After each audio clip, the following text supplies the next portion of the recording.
कसम खुदा की तकरीबन पकड़ा जा चुका था मैं तो।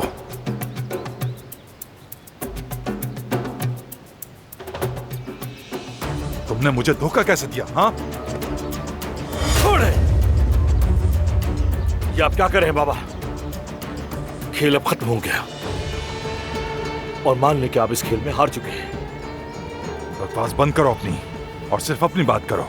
तुम कैसे बारान के साथ मिलकर मुझे धोखा दे सकते हो? अपने खानदान की बर्बादी नहीं होने दूंगा मैं, समझ गए आप? हसन कारवे।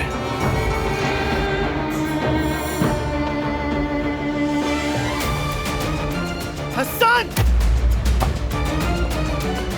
तुम बच्चे से आखिर और क्या चाहते हो? मासूम है वो, क्यों तंग कर रहे हो उसे बार बार?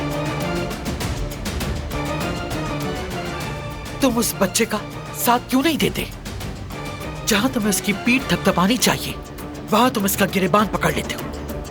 तुम आखिर अपने बेटे को गले क्यों नहीं लगाते हो? इसकी वजह तो आप अच्छी तरह जानती हैं अम्मी जान।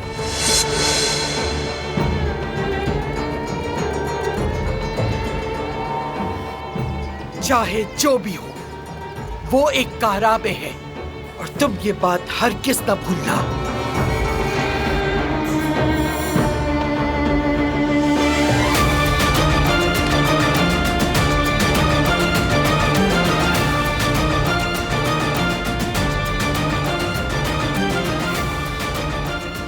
समझ से बाहर हो गया है। फरहात ने उन लोगों के साथ जो गड़बड़ की उसे कैसे साफ करूंगा मैं?